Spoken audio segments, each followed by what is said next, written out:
প্রিয় শিক্ষার্থীবৃন্দ, সবাইকে স্বাগতম জানাচ্ছি reactjs এর এই ভিডিও টিউটোরিয়ালে। এই ভিডিওতে আমি আলোচনা করব useMemo হুক সম্পর্কে। তো ইতিমধ্যেই আমি আপনাদের মেমো ফাংশন এবং ইউজ কলব্যাক হুক সম্পর্কে ধারণা দিয়েছি। আশা করি সেই ভিডিওগুলো আপনারা দেখে নিয়েছেন। যারা দেখেননি অবশ্যই সেই ভিডিওগুলো দেখার পরই এই ভিডিওতে আসবেন, কারণ গত লেকচার ভিডিও টিউটোরিয়ালের কোডগুলো এখানে আছে, আপনারা দেখতে পাচ্ছেন, এবং তার আউটপুট এখানে আমি ব্যবহার করছি। তো লক্ষ্য রাখবেন অ্যাপের মধ্যে কি রয়েছে নিশ্চয়ই আপনাদের মনে আছে। অ্যাপের মধ্যে মেসেজ যে চাইল্ডটা সেটা রয়েছে এবং কাউন্টারের জন্য কিছু জিনিস এখানে রয়েছে। ফাইন, তো মেসেজে কি কি রয়েছে সেটা আপনারা এখান থেকে ভালো করে দেখতে পাচ্ছেন। তো এবার আমি কেন ইউজ মেমো ব্যবহার করা দরকার সেই ধরনের একটা সিনারিও প্রথমে তৈরি করব, দেন আপনারা বুঝতে পারবেন যে এটি কেন দরকার এবং কিভাবে ব্যবহার করতে হয়। তো প্রথমে যে কাজটা করব, আমি একটি ক্যালকুলেশন করার চেষ্টা করছি। প্রথমে এই নাম্বারের ভ্যালু 0 দিচ্ছি, একটি লুপ নেব, সেই লুপ আমি এখানে দিচ্ছি এবং লুপটা 5000 টাইম চলবে, সেই জন্য এখানে 5000 দিচ্ছি। তো প্রত্যেকবার কি উদ্দেশ্য হচ্ছে যে নাম্বারের যে ভ্যালুটা আছে তার সাথে এক এক করে যোগ করা, সেটাই হচ্ছে উদ্দেশ্য, আর কোনো কিছু নয়। এবার সেটাকে এখানে প্রিন্ট করতে যাচ্ছি। তো একটি h2 ট্যাগ নিচ্ছি, h2 ট্যাগের মধ্যে আমি নাম্বারের ভ্যালুটা প্রিন্ট করব, এখানে নাম্বার দিয়ে দিচ্ছি, দেন নাম্বার যে আমার ভেরিয়েবল নিয়েছি সেটাকে এখানে প্রিন্ট করব। তো যখনই ইনক্রিমেন্ট করব দেখতে পাচ্ছেন সাথে সাথে ইনক্রিমেন্ট হচ্ছে পারফেক্টলি, কোনো সমস্যা হচ্ছে না। তো এই ক্যালকুলেশনটা অনেক স্মল ক্যালকুলেশন তুলনামূলক। যদি এটাকে আমি সংখ্যাটাকে এখানে বাড়াই, শূন্যগুলো এখানে 3টি রয়েছে, 4, 5, 6, 7, 8, 9। তো এখানে লক্ষ্য রাখবেন এবার এই লুপটি চলবে, এই যে এত টাইম চলবে, অনেক সময় চলবে এবং প্রত্যেকবার নাম্বারের ভ্যালু এক এক করে বাড়াবে। কিন্তু আমরা চাচ্ছি কি হবে, যখনই আমরা আপডেট করব, এখানে কাউন্ট দেব, আমরা জানি যে ইনক্রিমেন্ট করার সাথে সাথেই এই মেসেজে চলে আসবে এবং এই যে রেন্ডারিং করবে এই পুরো কম্পোনেন্টটা, কিন্তু রেন্ডারিং করার সময় যে নাম্বারটাকে সে পেল ওই জায়গায়, সেই নাম্বার আবার কি আছে এখানে লুপের মধ্যে অনেক লম্বা একটা ক্যালকুলেশনের মধ্যে রয়েছে। তো ততক্ষণ পর্যন্ত এই রেন্ডারিংয়ের জন্য একটু সময় ফর শিওর নেবে, এখানে একটু সময় বেশি নেবে। তো এই ধরনের সিচুয়েশনে কি হয় দেখি, চলুন আমরা এইখানে খেয়াল করি। আমি এটাকে রিলোড করে দেখাচ্ছি, দেখতে পাচ্ছেন রিলোডে একটু সময় নিচ্ছে ডেফিনেটলি। তো রিলোড হয়ে যাক, দেন আমি এখানে কি করব, ইনক্রিমেন্ট করব। দেখতে পাচ্ছেন রিলোড হতে পর্যন্ত সময় নিয়েছে। এবার যখন আমি ইনক্রিমেন্ট করছি সাথে সাথে কিন্তু 1 হয়নি, লক্ষ্য রাখবেন কিছুটা সময় নিচ্ছে এবং কিছুটা সময় নেয়ার পর এটা 1 হয়েছে। অনেক সেকেন্ড সময় নিয়েছে, অ্যাটলিস্ট 2 থেকে 3 সেকেন্ড সময় নিয়েছে। তো সেকেন্ড টাইম আবার যখন ইনক্রিমেন্ট করছি আবারও 2 থেকে 3 সেকেন্ড সময় নিচ্ছে। তো সময় নেয়ার পর এখানে হবে 2 হবে, দেখতে পাচ্ছেন এখানে একটু সময় কিন্তু এখনও পর্যন্ত নিচ্ছে যতক্ষণ পর্যন্ত আমি কথা বলছি। বাট ইনক্রিমেন্ট কিন্তু এতক্ষণে হয়ে যাওয়ার কথা ছিল আমাদের নর্মাল যদি আমরা ক্যালকুলেশন করে থাকি এখানে, তাই না?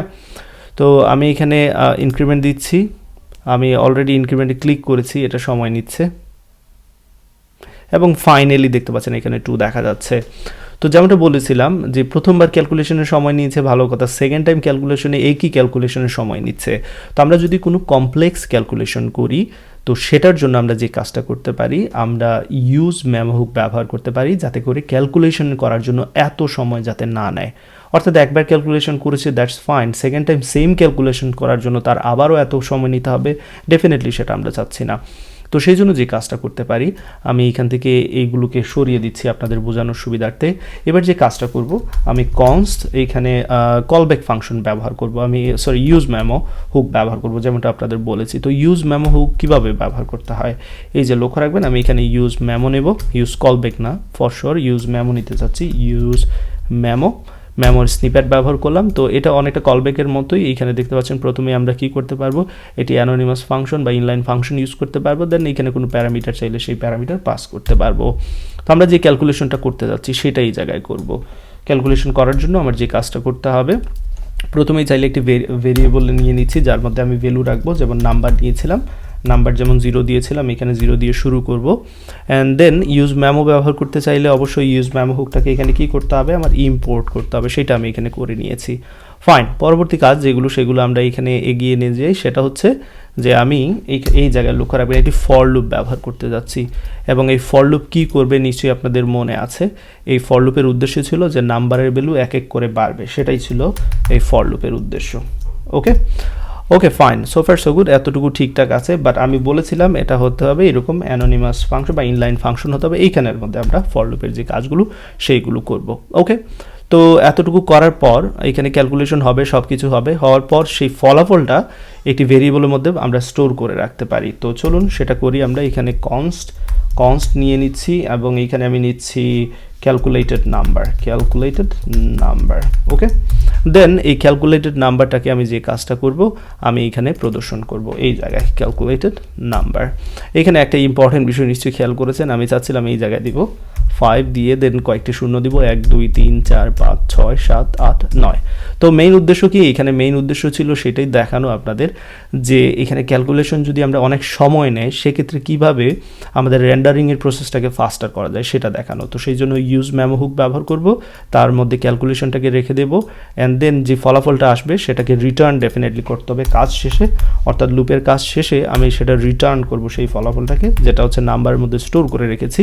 তাহলে ওভারঅল এখানে ক্যালকুলেশনের রেজাল্টটা থাকবে কার মধ্যে, ক্যালকুলেটেড নাম্বারের মধ্যে। দেন ফাইনালি এটাকে আমি এখানে প্রিন্ট করে দেখাচ্ছি। তো এবার চলুন দেখি আমাদের প্রসেস কতটুকু ফাস্টার হলো। আমরা যেমনটা জেনেছিলাম যে প্রথমবার এইখানে লোড হতে একটু সময় লাগবে, ওকে ফাইন, যদি প্রথমবার লোড হতে সময় লাগে বাট সেকেন্ড টাইম ইনক্রিমেন্ট, এবার দেখতে পাচ্ছেন খুবই দ্রুত হচ্ছে। এবার কিন্তু আগের মতো সেকেন্ড টাইম থার্ড টাইমের জন্য এত সময় নিচ্ছে না, প্রত্যেকবার তার ক্যালকুলেশন করার দরকার হচ্ছে না, কারণ আমরা এখানে যে ফলাফলটা আছে একই ধরনের ক্যালকুলেশন সেটাকে আমরা মেমোরিতে রেখে দিয়েছি, মেমোরাইজেশন করে নিয়েছি। এবার সে কী করবে, সেই মেমোরি থেকে জাস্ট চেক করবে একই ধরনের, যেহেতু এখানে ফলাফল একই ধরনের, সে বারবার একই ক্যালকুলেশন করছে, এখানে সেম ক্যালকুলেশন করছে, সো তার আবার ক্যালকুলেশন করার কোনো দরকার এখানে মনে করছে না, সেক্ষেত্রে রেন্ডারিংয়ে এখানে এত সময় নেবে না। সো আশা করি ইউজ মেমো হুকের ব্যবহারটা এখান থেকে আপনারা বুঝতে পেরেছেন।